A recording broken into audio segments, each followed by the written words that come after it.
So Doris just needed to be close to her audience to infect them. Contagion through skin. Very disturbing.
Women's right to vote is only the first step.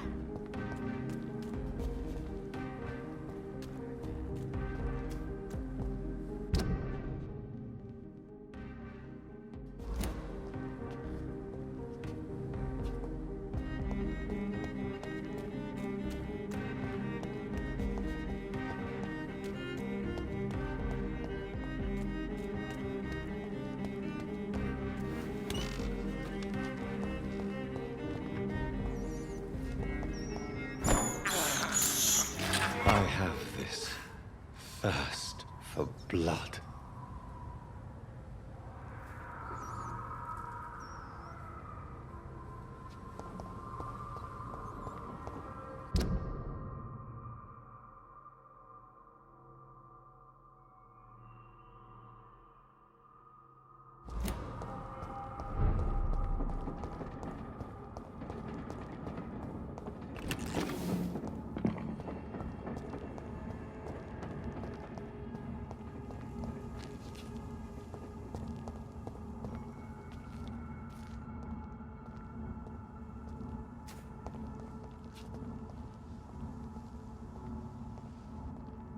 Excellent! Kill it! Want some of this? Killing's all you deserve.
Done.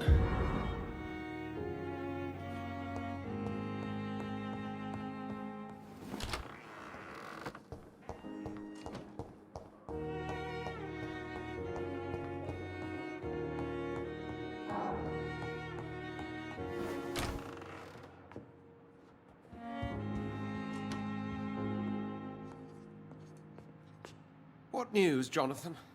I've heard you've now joined the vampire elite of London. Did Elizabeth tell you? So it's Elizabeth now. My. Things are moving quickly. I turn my back for a moment and away you go. How's the situation at the Pembroke? We're still holding out. Question is, for how long? What we really need is hope, Jonathan. Hope for a better tomorrow. I may have found the source of the contagion. Doris Fletcher, the actress. Thankfully, in the end, she was destroyed by fire. Really? Oh, please, do tell me more. Doris was a heavily mutated skull. Almost a new breed entirely. It's as if the disease had completely altered her mind and body. Highly contagious. As if the disease had taken control of her will? Yes. Once a beautiful and brilliant woman, she became motivated by hate alone. Oh, she was a beauty. I met her when she visited the hospital to cheer up the sick. Too bad the fire destroyed her. But it was probably for the best. Have you heard of similar cases? No, I don't think so. Except, perhaps, it reminds me of an old report from the Brotherhood. Well, more an article, really. What was it about? The author, a friar, referred to a rare form of contagion in a skull he observed during the Black Death. The carrier was always female. They called them Icors.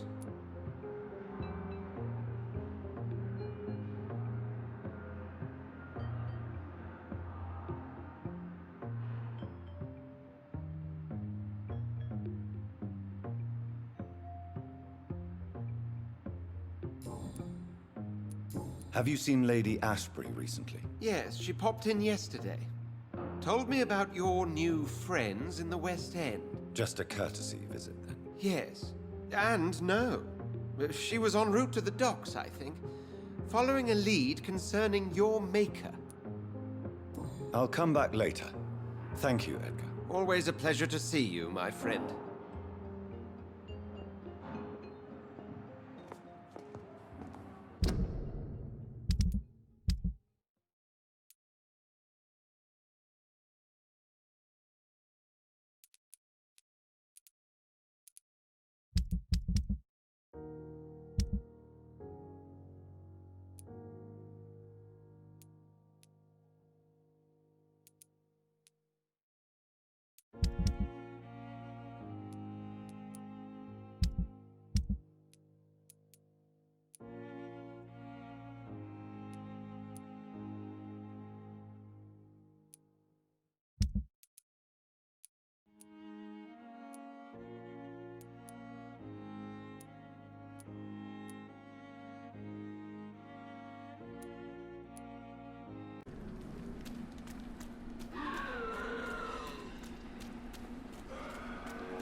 Over there!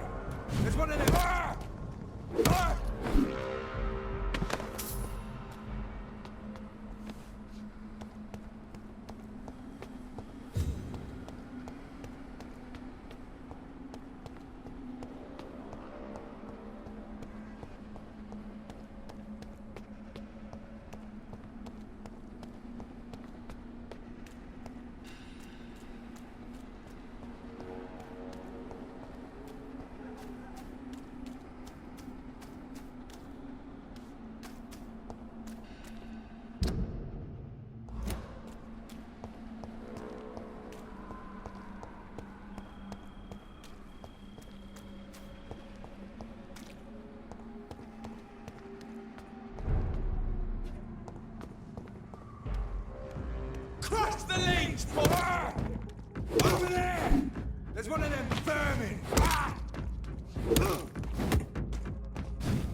This is my territory!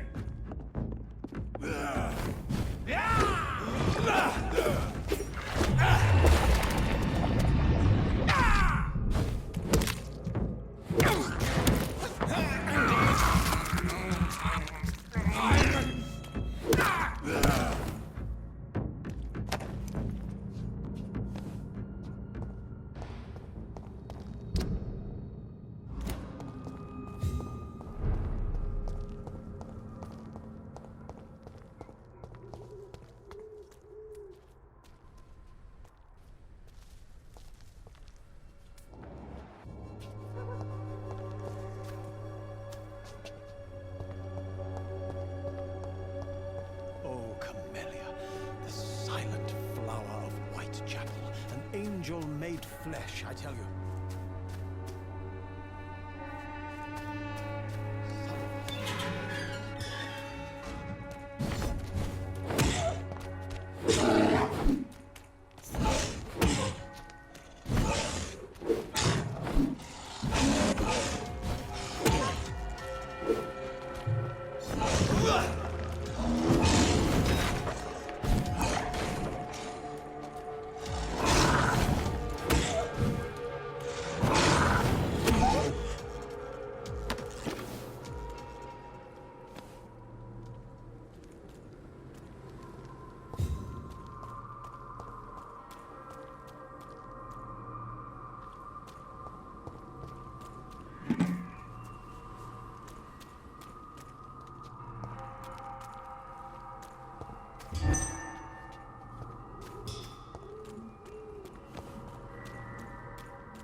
Hello again, miss.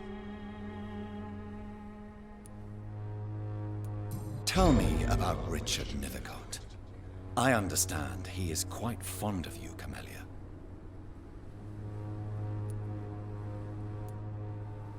Tell me, Camellia, how are things now the dispensary is closed? Very well. Goodbye then. Angel made flesh, I tell you.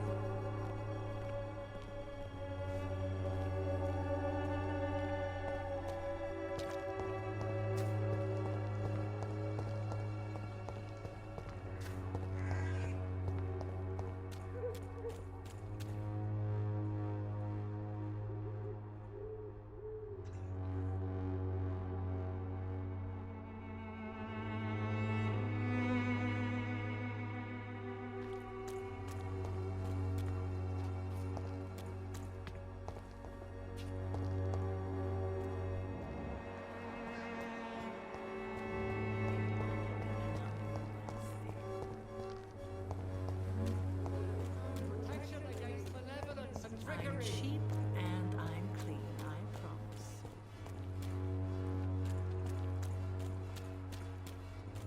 You look so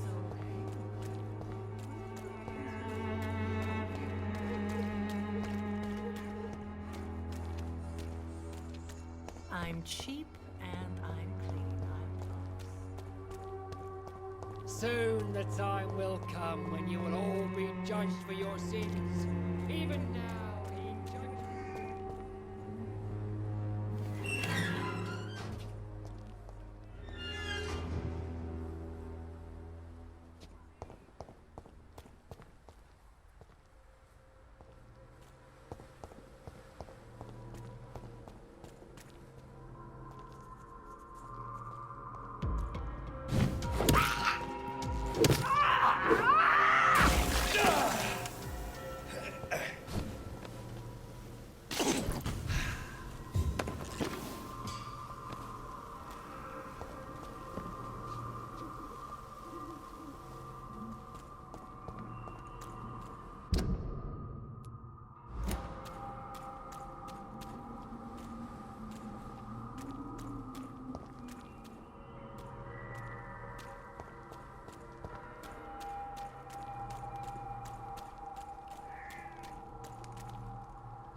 is no protection against malevolence and trickery.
Don't you know better?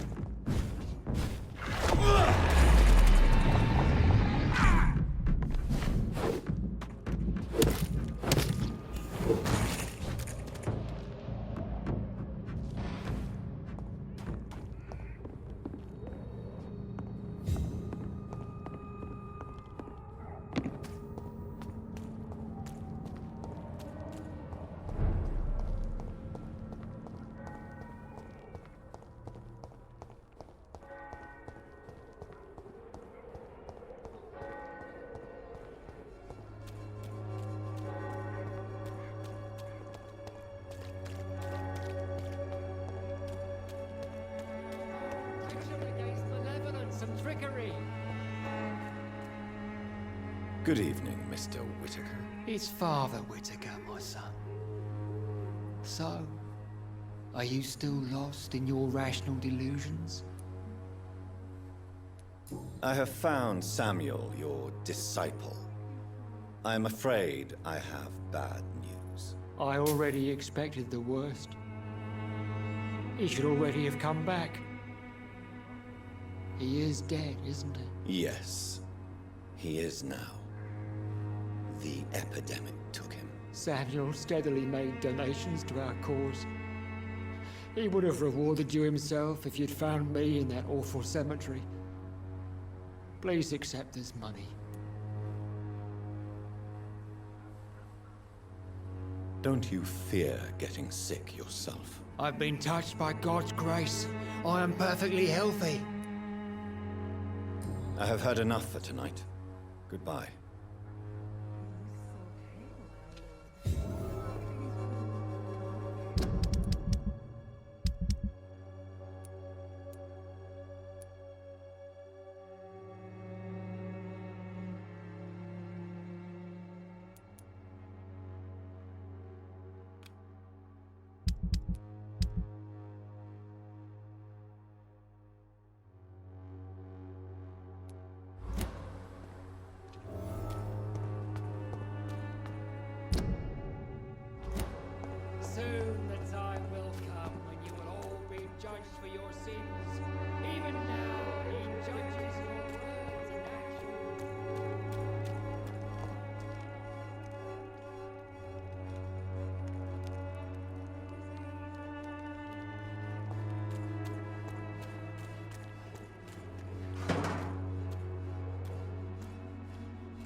This could be the box Lewis thought he lost. There's a letter inside.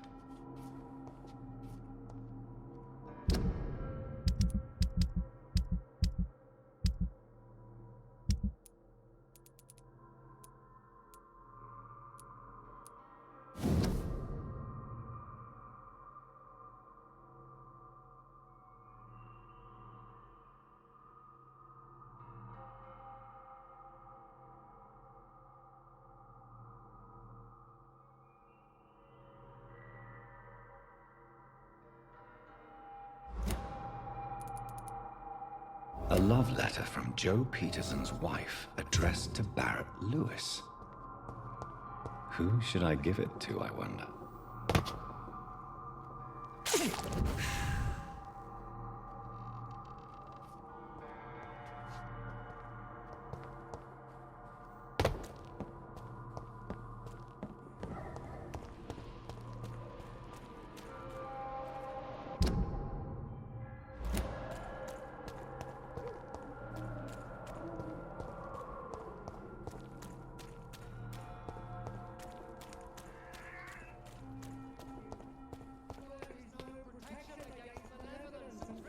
Joe, please, I don't have your money.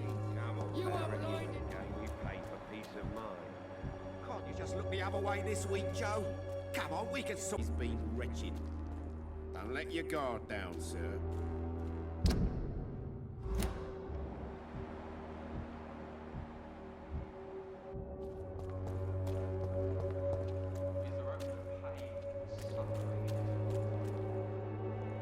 Fancy buying something, sir? You never lose your focus, do you? I found this box in an abandoned building nearby. I believe it belongs to you. Let's have a look. Yeah, this is mine. So, you faced those loons that roam around there. Extraordinary. I suppose I was lucky. Luck is a commodity round here. Yours should be properly rewarded. About this package, it's not just tools and trinkets, is it? I want to be rude or anything after your kind gesture, but it's none of your business.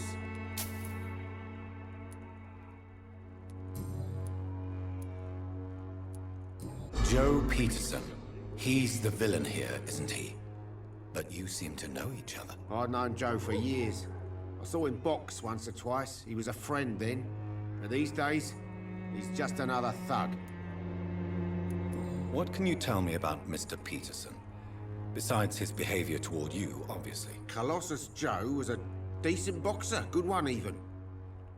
But after his wife passed away, he found every excuse to stop training. Just wanted to pick fights with everyone.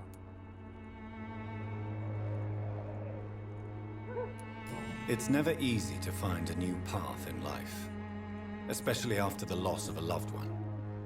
But crime is certainly not the best option. We've all had some rough times, ain't we?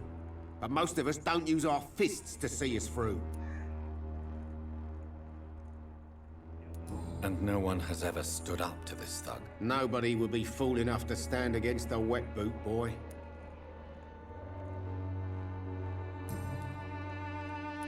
Barrett, you had an affair with Joe's wife, didn't you? Yeah, I did. She's the only woman I loved. My first regret is that she stayed with Joe after Harry was born. The second is I never shed a tear when she died. Did you ever try talking to Joe? Never. But I suspected he knew everything, even without knowing it. And he decided to make me pay in his own way. Do you mean you're Harry's father? No one will ever know for sure. And it's better that way. And I don't believe I'd have been all that bad as a dad.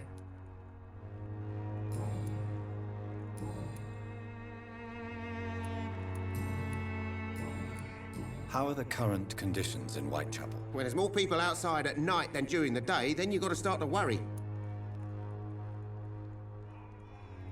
Do you need help, sir? I only need you to purchase something from my shop, sir. Right then. Show me what you have.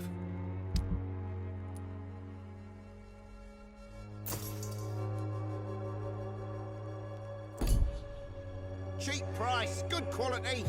Come on, take a look. Don't be afraid. Cheap price, good quality. Come on, take a look. Don't be afraid. Time to pay, one way or another. You again? What do you want this time?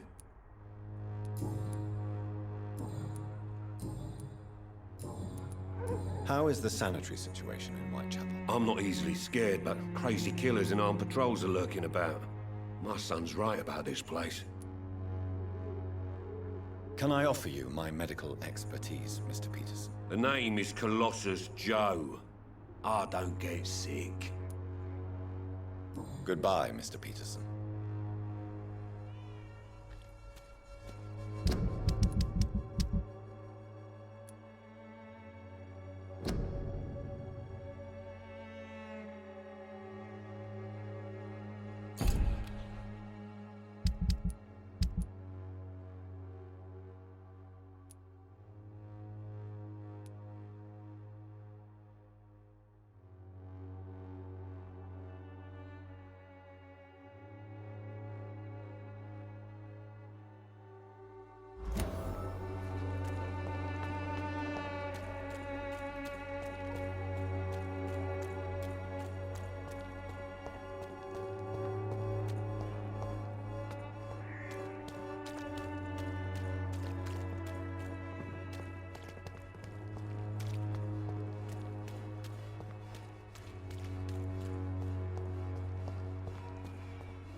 Your prey is mine now!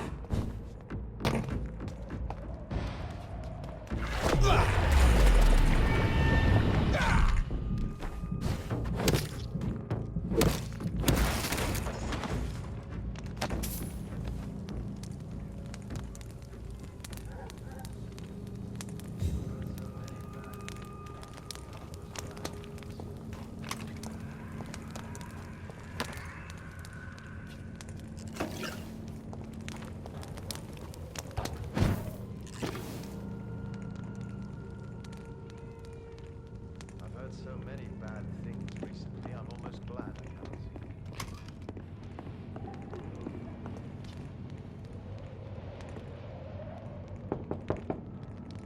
Hello, sir. Sorry to disturb you at this hour. I'm a doctor inquiring about the epidemic. May I come in? A doctor, you say? No, thank you.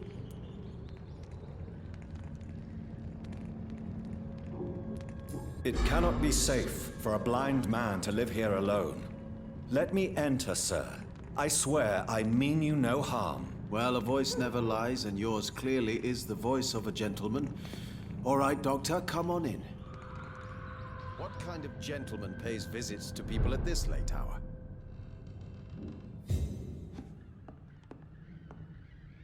So what is the name of my nocturnal visitor? I'm Dr. Jonathan Reed. As I already explained to you, I'm inquiring about the epidemic. Dr. Reed? The eminent surgeon? My God, I'd never have expected a brilliant physician like you to knock on my door. You flatter me, sir. No, sir, I am flattered. I read all your work when I still had my sight. I loved it. I'm Mason Swanborough, by the way.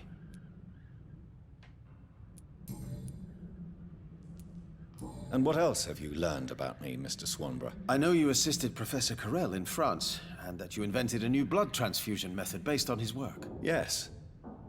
Those were frustrating but exciting days. I loved it. Yes, the thrill of research and discovery. This is what drives people like us, Dr. Reed. Oh, how I envy you. Does someone take care of you in this isolated place? My sister Loretta and I have our daily routine. Every morning and evening she comes by so we can talk and eat. Then she leaves and I stay. Do you not appreciate your sister's visits? Loretta is the best and worst thing that happened to me, and I believe she could say the same thing about me. Where does your sister go? Well, let's just say, she earns enough money for us both. What's so amusing about that? I won't hide the truth from you. Loretta sells a fake miracle elixir to the sick people of Whitechapel.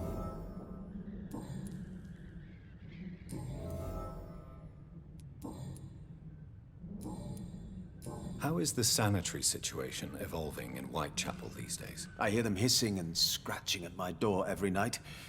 The sick made mad by the fever. But these walls are thick, and my lock is solid.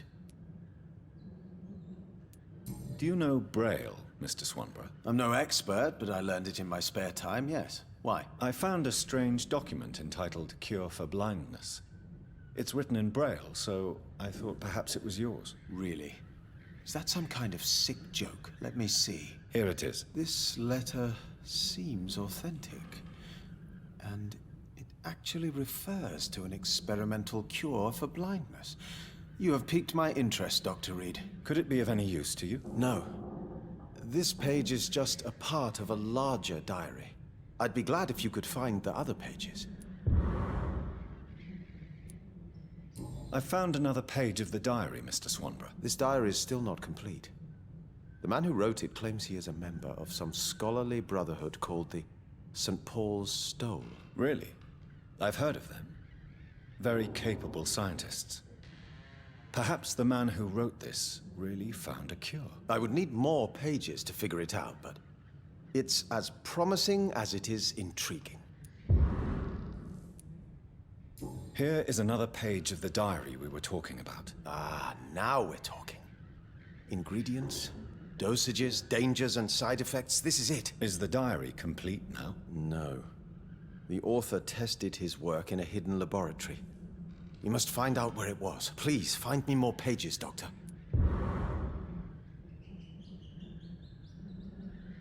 You seem unwell, sir. Do you need my assistance? Actually, I feel worse than usual. Can you give me something? No, not now. Later, perhaps. Goodbye, Mr. Swanborough. I'll leave you now.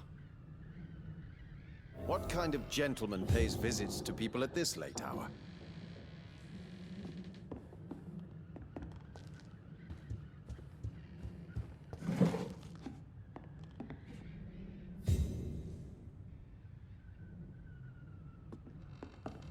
Tell me, how do you see the world these days?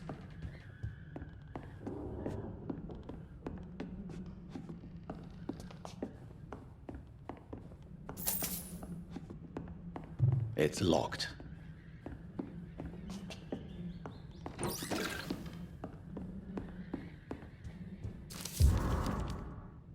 What kind of gentleman pays visits to people at this late hour? What can I do for you, Doctor?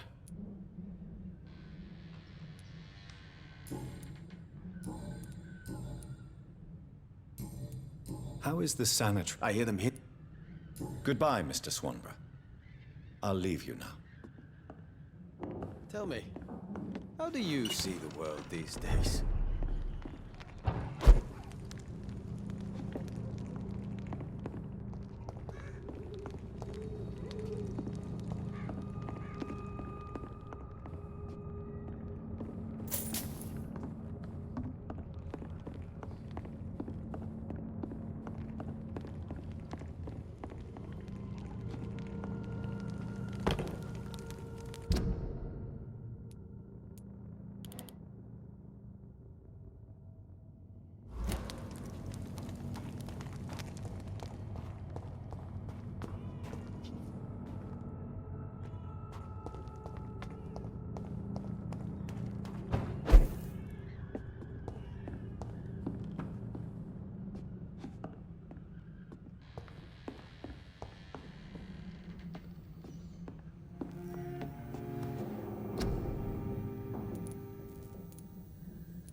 Good evening, Mr. Swanborough. Is it you, Dr. Reed? Please come in. Tell me, how do you see the world these days? What can I do for you, Doctor? You seem unwell, sir. Do you need my assistance? Actually, I feel worse than usual. Can you give me something? Yes. I can give you a little something that has been proven effective. Thank you, Doctor. Goodbye, Mr. Swanborough. I'll leave you now. Wandering in this part of town at night, you're either brave or a fool.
Sorry, sir. No. Watch yourselves! There's one of them!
Good evening, my dear colleague.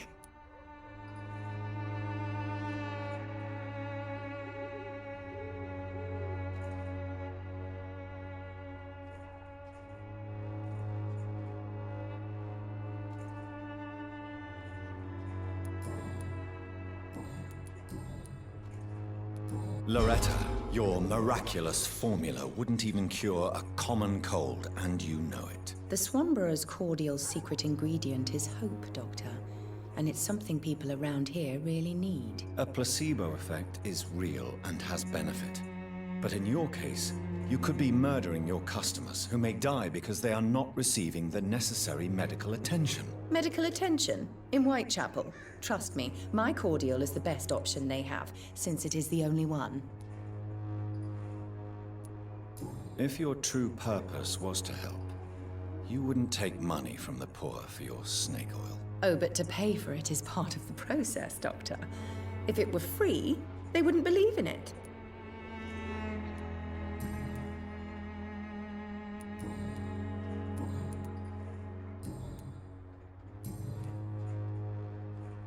Goodbye, Miss Swanborough. Perhaps we'll talk again.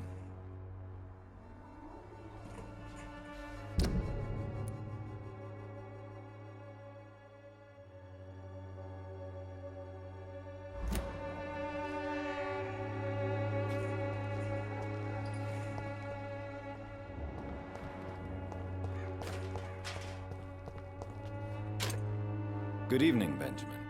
Can I help you? I'm afraid not, Mr. Reed. You don't seem well, Benjamin. Do you need any help? I always feel ill, sir. It's like I'm never right. I can try to help your body heal, sir. But you must stop destroying it. The war destroyed me, Doctor.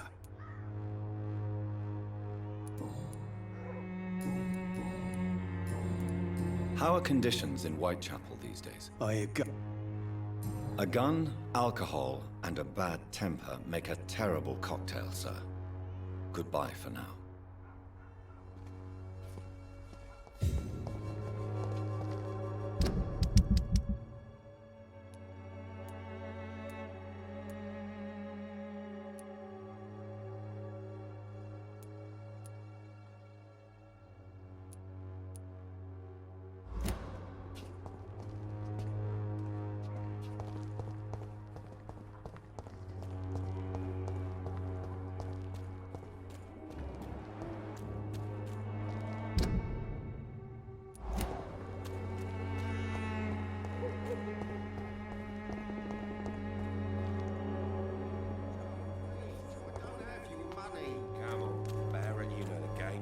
For peace of mind.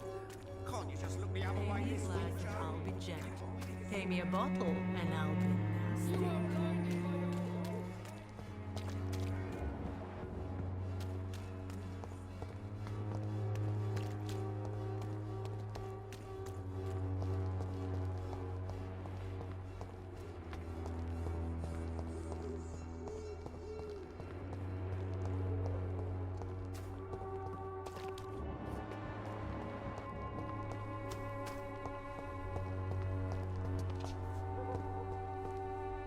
Good evening, Mr. Nethercott. And good evening to you too, my good sir. Can I be of any help? Do you need medical attention, sir? It may be wise to let you prescribe me something. I don't feel like I should.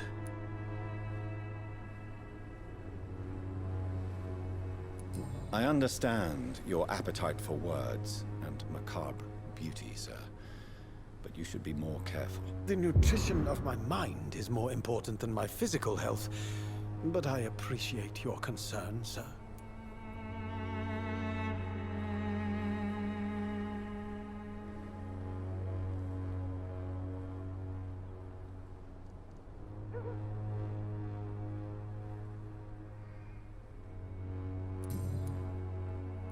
You don't really make a living from your scribblings, do you, Richard? No, sir, I don't. I work so hard.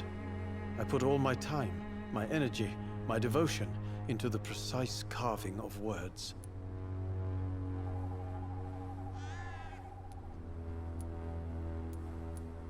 Still, you don't seem to suffer from poverty. With thanks to my parents, actually. I'm afraid I would not be able to live on my own without their help. You seem embarrassed. Someday I hope to proudly offer my first publication to my parents. Until that day, I'll remain the failure of a son they have to support. Did you know the Mute Florist is a member of a secret society? No, I didn't. But I thank you for this information, sir. For it only enriches the mystery surrounding the precious camellia. Are you not curious? Is there not more you wish to know? That girl has not an ounce of malice in her. Whatever she may be hiding, it's certain to be for the benefit of most, if not all. I fear you are a hopeless romantic, Mr. Nethercott. Guilty as charged, Dr. Reed.